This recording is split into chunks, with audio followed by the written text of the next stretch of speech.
Welcome to the Authentically American podcast, featuring inspiring stories from great Americans who are making a difference.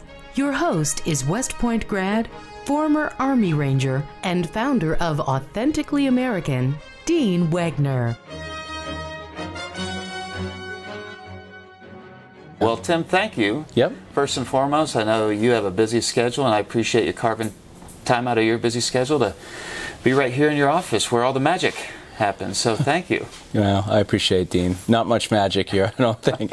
Just some work and time and investment like what you're doing. Well, that's what I look forward to hearing more, which, first of all, I mean, every year is magical in some respects, but last year I know was a special one. So what's the off-season like as you're getting ready after such an amazing year? Well, there's really never an off-season, at least in the way I think about it, in terms of what we're doing. Maybe Christmas, I would guess, is that chunk of time where we're not really concentrating on baseball. But I think when you're in higher academics and you have students, you have an obligation to be present for them most of the year. And although we might not be functioning from a baseball standpoint all the time, we're certainly functioning for them, and they're functioning for the university. So right now we're getting ready for the fall period, which starts on October 8th, and we've got our newcomers in, so we're trying to develop that next team that tries to do what most teams want to do at the beginning of the year, and that's finish and win your last game. Yeah, so we'll lead back up to that, but take me back to a young Tim Corbin. Was baseball always your first love? Was that the sport that you were always a part of growing up? I was seasonal. I liked whatever was in season. And being from New Hampshire, and my dad from Boston, we were strong Boston fans. So really, whatever the Patriots, the Red Sox, the Bruins, the Celtics were doing, that's kind of what we were emulating as kids too. And I found myself doing those similar things too. You're definitely seasonal when you're up north, because your winter months are long, so you're doing a lot of skating or playing hoops in the gym.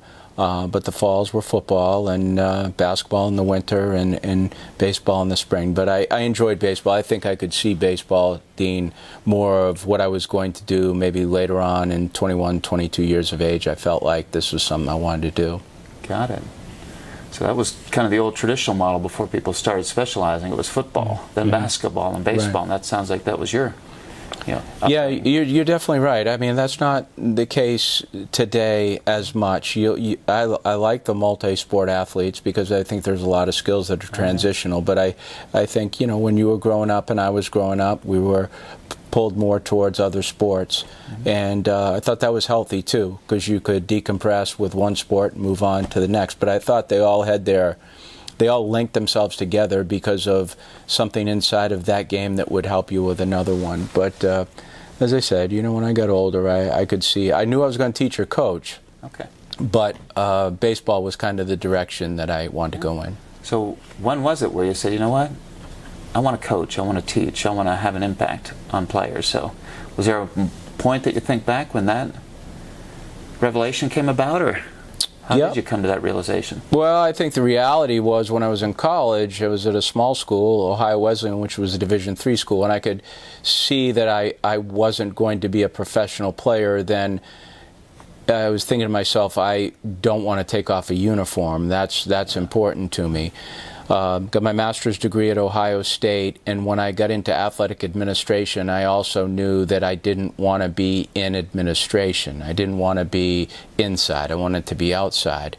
And I wanted to teach. That was important to me. The coaching piece of it was almost like a cherry, on top of ice cream. It was like extra. But the fact that I could teach and then get outside and coach in the afternoon, those were things that I wanted to do. I guess I just couldn't have told you I was going to be at this level. I figured whether it's high school or what have you, I just wanted to do it. I was just fortunate that I could end up doing something like this that I'm doing right now. Oh yeah, and I know everybody's got to start somewhere. And you started out, and speak fondly of your time at Presbyterian College. So how'd that first job in coaching come about? Came about, actually I was at Wofford for a year. I was an intern there in fundraising and also an assistant in baseball. Okay. And the Presbyterian College baseball job came available. And the athletic director at Wofford was a guy by the name of Danny Morrison, who, once he left Wofford, he became the president of the Carolina Panthers. So he had football background too, but he called Presbyterian on a whim, and he said, I think I have your next coach. And he said, I believe this young guy can get a program going. And sure enough, he called a guy named Callie Galt, who was the athletic director at Presbyterian, and I got in front of him, and he hired me. But hiring me, I don't know if those are the right words, Dean, because they didn't have any money to hire a coach, so I was a dorm director. And I basically was a dorm director at night, and that was how I was able to live for free and eat for free, and then coach baseball. So I was a head baseball coach. But we had no field, we had no budget, we didn't have a recruiting budget. So it was very difficult, but at the same time, it was probably the best experience I had, because you just learned how to do as much as you could with less. And so I was there for 6 years, and we developed that program to where today they're a Division I program. We started out as an NAIA to move to Division II. So, yeah, I look back at that experience as, much like anyone who starts in business, is very fond memories. They were difficult, though. There was nothing easy about that deal. I know you've talked about it being foundational. It takes on greater perspective now that no field, no resources, and it's almost like you're a full-time dorm director, a part-time coach, because there's a lot of activity I know that happens in the dorms. There is. I mean, you did. I mean, it's not like you could just go to bed, close your eyes, and think that nothing was going to happen. I mean, Presbyterian, I think you'd think, okay, conservative university. Not so much on weekends. There was some time where those kids would release a little bit. So, yeah, I had to watch over the area, and especially the dorms. But, as I said, I had really good memories. I was not that old when I took that position. I was 24 years of age. I remember the first meeting I had with my team, and when I was done with the meeting, Dean, I closed the door to my makeshift office, and I could hear the players outside talking. And I'll never forget this kid named Mel Thompson, who was from Georgia. And someone asked him, what did you think of the meeting? He goes, I don't know what to think about that meeting. He goes, Coach Corbin, he looks like Opie Taylor, but he sounds like John F. Kennedy. He goes, I'm confused. And I'll never forget him saying that. And that's I look back at pictures there, and I was a real young guy and probably had that New England accent, so it was probably confusing to a lot of Southern people. I bet. So the foundation there at Presbyterian, and then, you go to a program where you're literally building the history, brick by brick, base by base, to a storied national program like Clemson. So tell me about that transition and how that came about. That was actually my wife, who I wasn't married to at the time. I was at Presbyterian. My wife was at Presbyterian with her 2 little girls. And she left and moved up to Cullowhee, North Carolina. But when she moved up to Cullowhee, North Carolina, she became very close with Jack and Stephanie Leggett. And Jack was the head baseball coach at Western Carolina. Well, when Jack got the position at Clemson, he was hired as the head coach. He was looking for an assistant coach, and he was looking for all these smaller Division I head coaches who would want to become an assistant coach at Clemson. And Maggie, at the time, who I lost track of, was visiting the Leggetts and knew that Jack was trying to hire a coach. And she said to him, she goes, why wouldn't you think of entertaining or interviewing that nut at Presbyterian College? And sure enough, he did. He called and he interviewed me in Vermont. We were both in New England at the time. He interviewed me there, and he hired me. And that first summer, I was out on the road recruiting, working for Clemson. And I remember him calling me, said, Corbs, you need to come home next weekend. And I said, well, I can't come home, because I was really nervous about the recruiting. It's my first opportunity. He said, you're coming home. He says, we're gonna go to a concert. And he says, Maggie Blott is coming into town with the girls. And he goes, I want you to, he goes, we'll all go to a concert, have a good time. And sure enough, I did. And she led me to Jack, and Jack led me back to her. And not only did I have a job, but I married into a family. So Wow. It was a unique set of circumstances. So when did it switch from that nut from Presbyterian to lifetime spouse and partner? Fairly quick. It came pretty quick. We dated for 3 years because she had 2 daughters, and I wanted to make sure that that situation was handled the right way, as did she. And I think when you're a step parent, you want to blend. You want to blend as much as you possibly could. And really, in that experience which to me was life-changing for me in a lot of ways. But what it did is it led me to my philosophy and my thinking on college athletes, and that is, when you learn to love someone else's children, you're essentially doing the same thing in the college atmosphere too. So, these are someone else's child too that you're taking the responsibility of. You can't necessarily be fair to all of them, but what you want to do, fair in terms of playing time and so on, but what you want to do is create an environment in which they grow. Yeah. So that became a great situation for me in a lot of different ways. I'd love to hear the personal side, how you and Maggie got connected, because I know you've talked about how you're the head coach, but it's really a team coach, and hearing the history behind that, it makes even more sense now.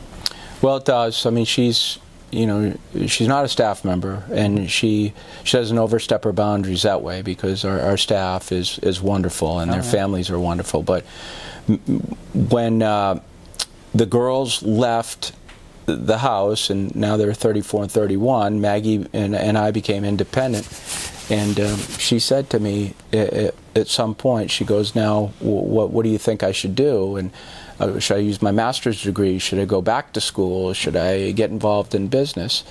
And I said, I'm going to support you no matter what you want to do, but I would love to have you as part of this. We'd like to do this as a couple.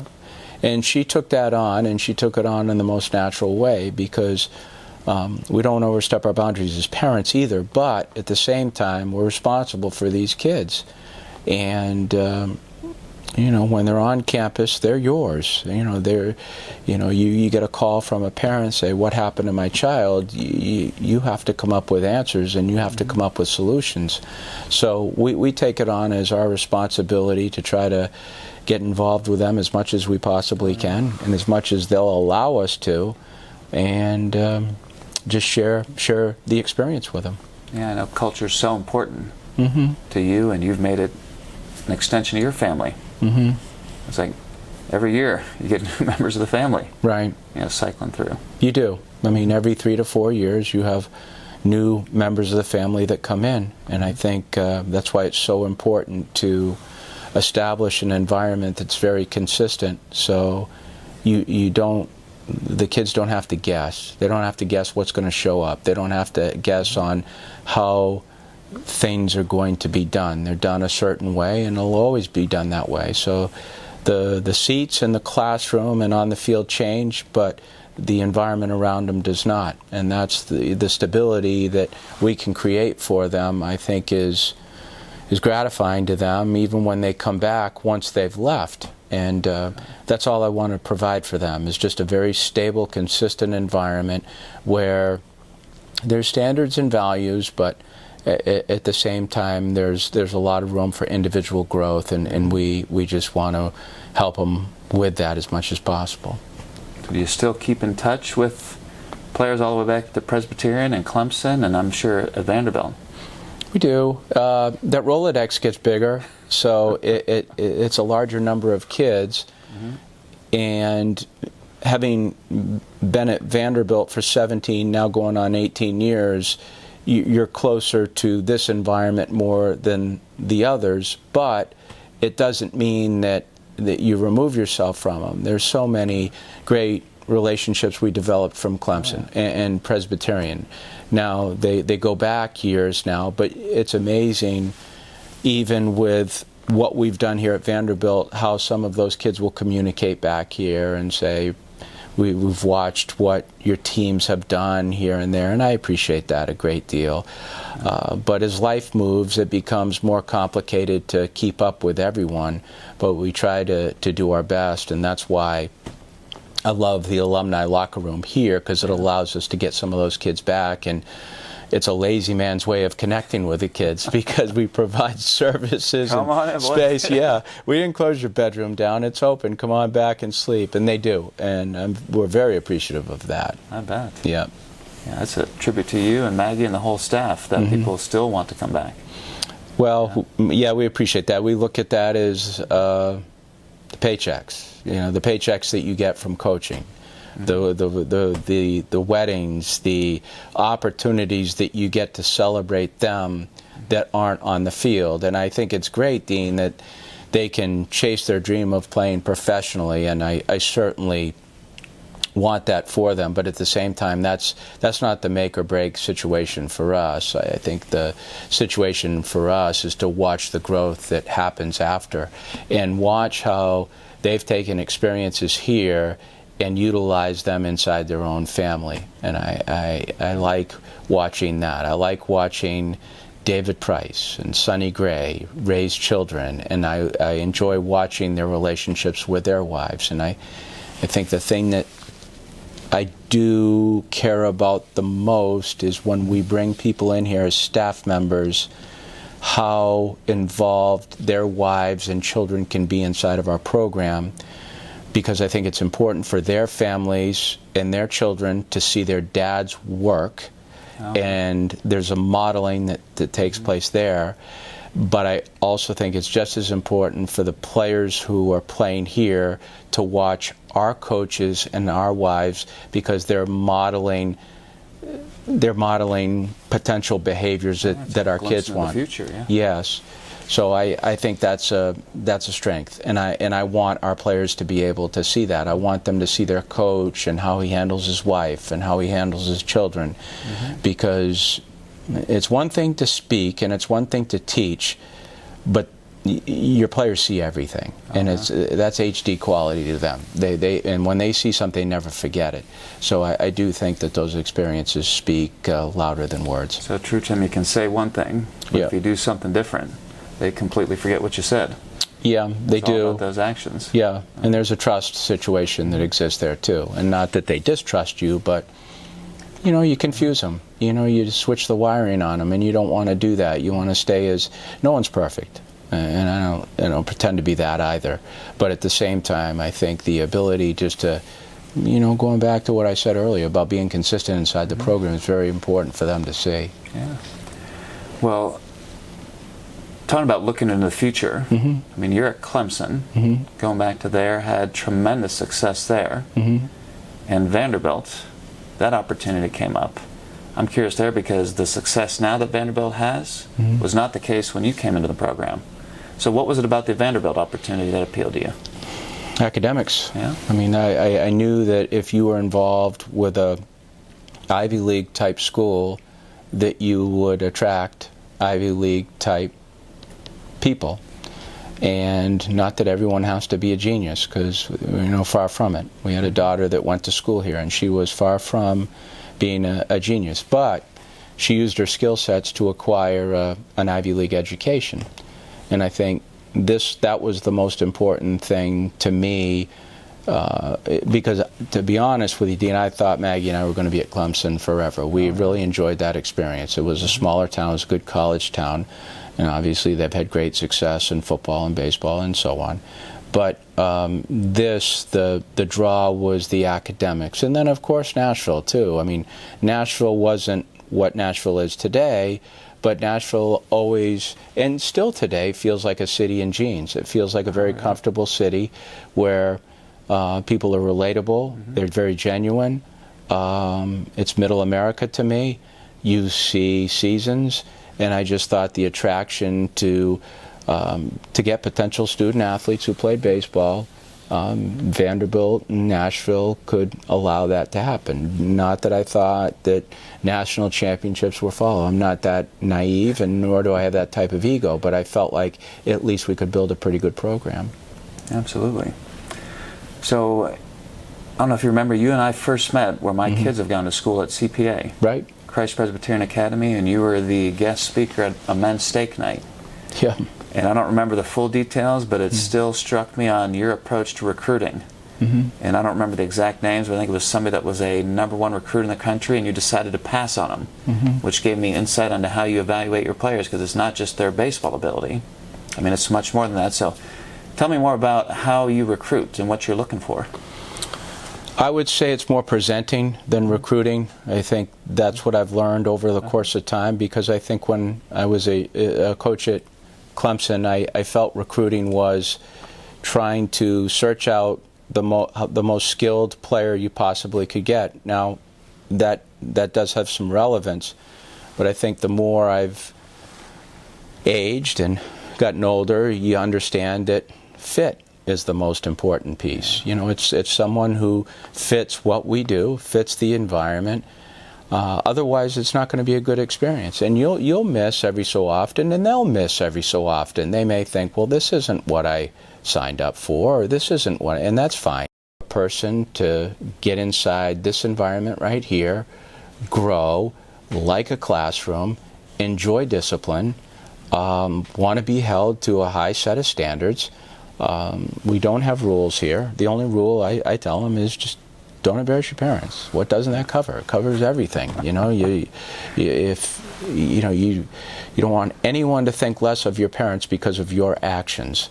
But I think as far as standards are concerned, I tell them rules are for people who can't follow directions. Standards are for people who aspire to do special things. And really, that's how I see it. I don't want curfews. I don't want to operate with distrust or, making sure they go to class. No, that's expected. That's what you do. That's part of this experience. And if you don't like that, that's okay. This isn't the place. But there is a sense of discipline here, which I think at the end they really, really enjoy. I think both you and I are driven by discipline.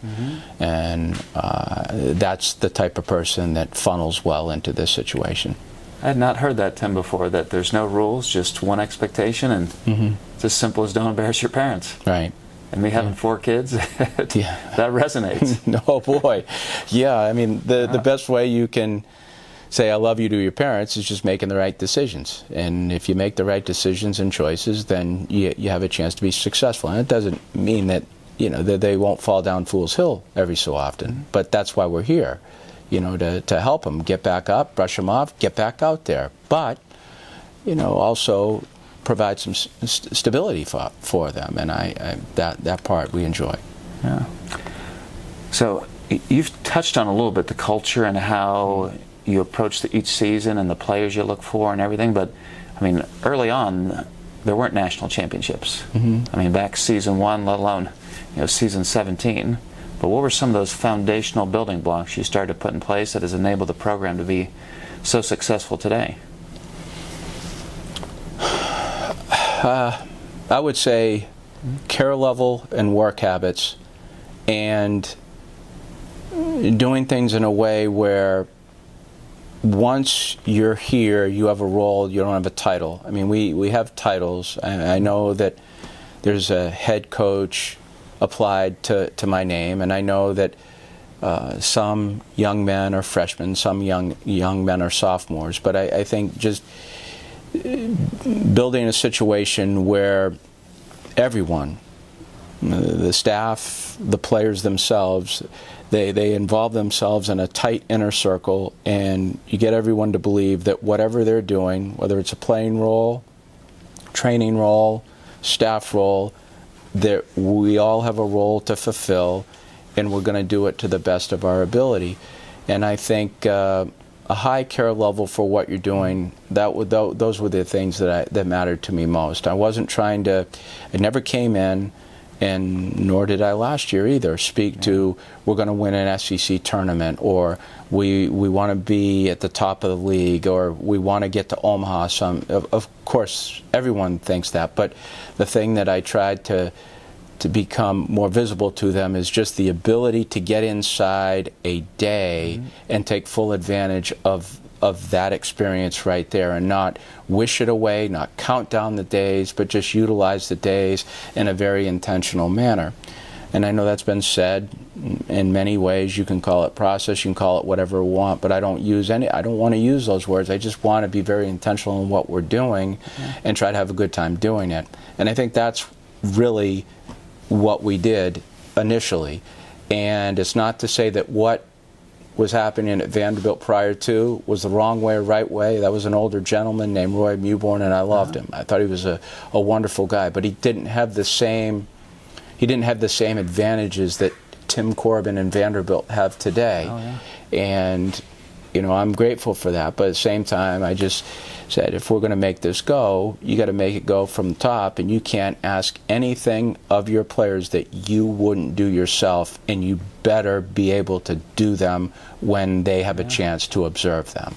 And so I just made that apparent to everyone, that we're gonna do this as a group, and no one is better than anyone. And I've applied that range of thought ever since I've been here. Reminds me back to one of the lessons I learned from the military around servant leadership. I mean, it's a similar type of philosophy that you have, that you're here to serve your players and create that environment that it feels like family. Everyone's looking out for each other. Yeah. Yep. I mean, I would agree with you. And family is a used word, but family is a very emotional word to me, because it means you've got deep feelings or feelings towards the people around you. And I've never believed in captains. We don't have captains. And we don't have quotes all over the wall. I mean, if it is a family, then your dad and mom didn't put quotes all over the living room, and they didn't designate, okay, you're the captain of our team. I mean, I think those things happen when they're very organic. You teach your kids, everyone, including your staff, how leadership comes, and everyone should aspire to be involved in that, because it's just not one person, it's not two people, it's a culmination of efforts, and that's how we continue to do it today. I know one of the things when you build a family, I know this is true with our family and with yours, and what you've done at Vanderbilt is all around traditions.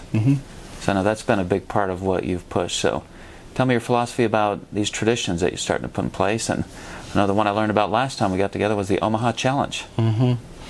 Well, we do. We have some nice traditions that we think are nice traditions. I think sometimes they're difficult, and the kids... Especially the Omaha Challenge. The Omaha Challenge is a difficult one, and what we do is we break up our team into 4 different teams, and it's more like an Olympics. It's a mix of strength exercises, endurance exercises, everything that you can test what you've done in the fall from a physical standpoint and your fitness levels, and basically compete against our team in all these events. And what we've done in the past is we've embraced other groups that come in here. Fort Campbell has entered, and they've put a team in here, so we actually have 5 teams. But it makes for a fun set of events that basically conclude the fall semester. And every time we have it, it's the last week before exams, and then we celebrate with a Christmas party over at our house, which is another tradition. And the winners of the Black and Gold baseball series, the winners eat steak, the losers eat chicken, which isn't a bad deal. If you're a loser eating chicken, you're still pretty good. Yeah, you're still pretty good. It's not hot dogs, but anyway, not that's a bad thing either. It's food. But anyway, we have nice traditions, we think, that allow the kids to compete and celebrate each other as well. And tell everybody, because I was blown away when you told me some more details about the Omaha Challenge, because it's, like you said, it's not easy. No. So share some examples of what they're doing with these challenges. Well, there's, I could just tell you pull-ups and push-ups and things like that, but they've got farmer's walk that, you're carrying 2 100-pound weights in either hand, and you're walking for 200, 300 yards. So there's grip strength and there's endurance. And then the last one is kind of what it would be. The last day is an event that is kind of a culmination of everything that we've done thrown into one, and it takes about 6 minutes for a young man to finish, but it's so intense, and it ends with a run up the football stairs. But the run up the football stairs is only after box jumps, sled push, just a myriad of other exercises, and usually when they finish, they're down for the count for quite a minute of time. There's a lot of lactic buildup there. So, yeah, I think they feel it. I think they feel it for the next couple of days, so we have a couple off days after the week is over with. But it's tough. They remember it, and they get nervous over it, too, which is another clue to it's a difficult event. Oh, yeah.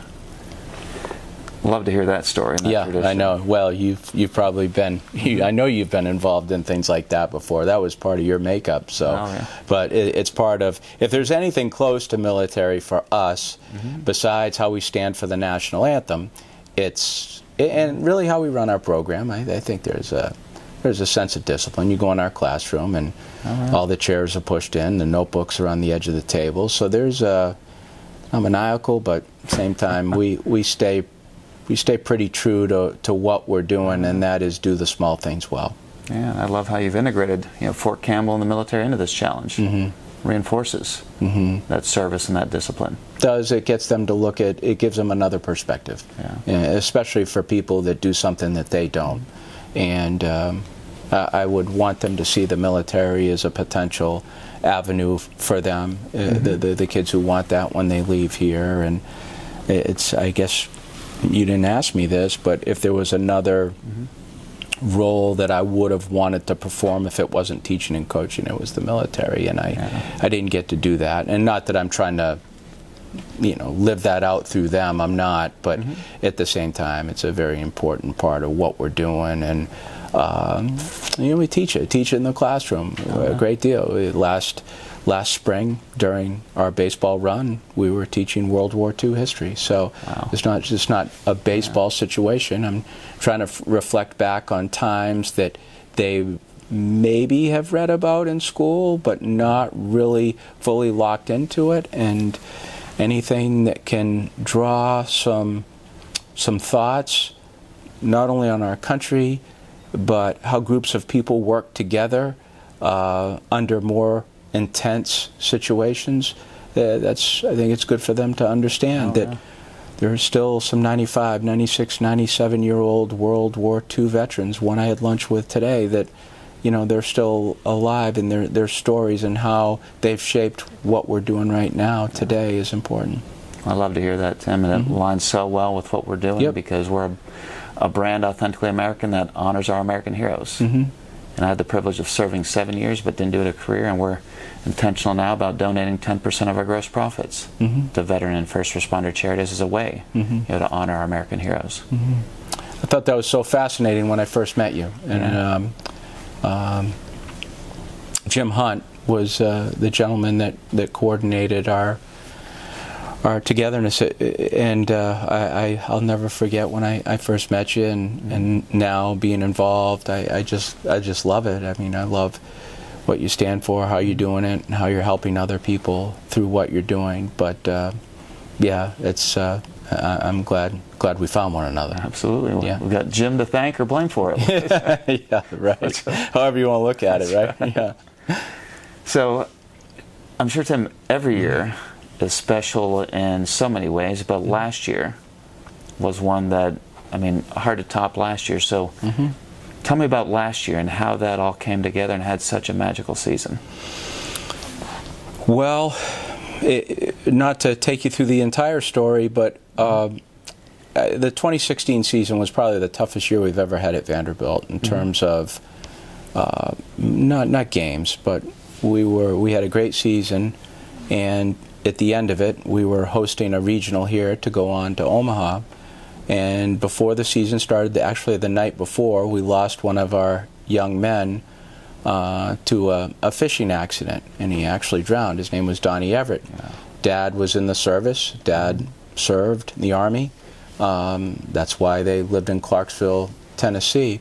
But Donny was that next great one, so to speak. The last pitch he ever threw in a game was at the Southeastern Conference Tournament, and he threw a pitch 101 miles an hour, which, if you understand baseball, you just don't do that. No. Not at the amateur level. But Donny was 6'3", about 230 pounds, a big kid. And he passed away the night before we started a regional. And the reason I bring that up is because the seniors that were on this team this past year, I really felt in a lot of ways that's why they remained here for 4 years, didn't sign and play professionally after their junior year. And they wanted to do something that was special. Not to say that you're going to stay around to win a national championship. I mean, everyone thinks about that, and those are goals. But what that team did is they honored not only themselves but Donny and his legacy and his parents by how that group navigated their way in the last year. I mean, I think winning a national championship is special, but to perform how they did academically, socially, with no drama, is very difficult to do with teams and sport and families.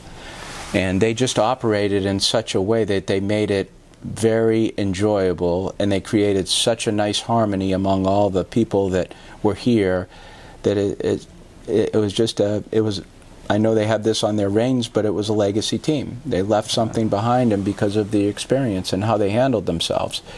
But I'll always be so grateful for being part of that, because they honored themselves well by having a very, very difficult beginning, but being able to reach the culmination of college baseball by winning the last game, winning a national championship, and bringing the Everett family on stage with them to get the championship trophy at the end. Wow.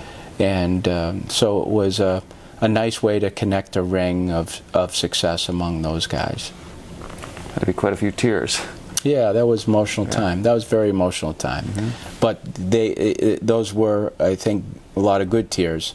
Those were very difficult tears, and a scar that will never heal, especially for the parents. But the kids, I was so happy for them, just that they had the ability to enjoy that. I mean, I hadn't heard the full details behind that story, but I mean, to me, that's just the culmination of it all come together. Hey, you want to win a national championship every year, but not everyone can do that. And to hear the way the family and they all came together, and I mean, wow, tough to do, very difficult to do. But as I tell a lot of people, with Donny's passing, we've been the recipients of such a wonderful relationship with his parents. You don't always get that, Dean. I mean, very seldom when a child plays here, you recruit them, but then while they're here, it's their experience. The parents release the opportunity to their child. So it's not like your relationship with your parents continues. It's typically after the fact. But we've been the recipients of the Everetts almost being staff members. We include them on everything that we do. They want to be around. Our Christmas vacation that we take with all of our staff, they're included on that. They're the godparents of a lot of our kids. So it's really turned into a wonderful relationship. Yeah, that family has a whole new meaning. Yes, it does. When you hear stories like that. Yeah, you're right. Right. So, Tim, I know you've got a busy schedule and working on winning another national championship next year, but I did have one last question. Sure. And I always like to ask my guests, because we're 2 years into our startup journey with Authentically American, and I'd love to get to your perspective on what does it mean to you to be authentically American? Well, I mean, I know it meant a lot to my dad. I mean, my American thoughts are simply... the first movie that my dad ever took me to was Tora, Tora, Tora. The second one was Patton. Okay. So it was pretty evident in my house that being an American was a very important thing and should not be taken lightly. And the experiences and the opportunities that we have are because of the freedoms that this country has developed. And I just felt like, I knew the value of a dollar bill. I knew the value of certain small things that, my dad made me aware of. And whether it was working in the 6th grade and from the 6th grade all the way up until I left as a senior in school, it was just instilling what I thought were, you asked me about traditions, and I thought American traditions. I thought that was what people did. So I didn't know any better, but I always felt like that is what my dad was trying to do. He was trying to teach us the values of what this country was through the things that he imparted on us while we were growing up. So, you can see it in our program. Our history, the flag, the colors we've got in our uniforms. It's a whole other tradition there, Tim, the uniforms. You guys do such an amazing job, varying up the uniforms occasionally. Now, my personal favorite is the patriotic version. Right. You come up with. That goes back to 2007. I just felt like it was, before we're any color, before we're any nationality, before we're a Tennessee resident, before I'm a New Hampshire resident, we're American citizens. And I just felt like, and before we're Vanderbilt students, I just felt like it was, we should honor the country with one of our uniforms, and not to take away from Vanderbilt, but we couldn't be Vanderbilt without being a United States citizen. So I just felt like it was important that we honor our country with at least one uniform. And we've worn those in Omaha. Wore the red, white, and blues in 14. Wore the green ones in 19.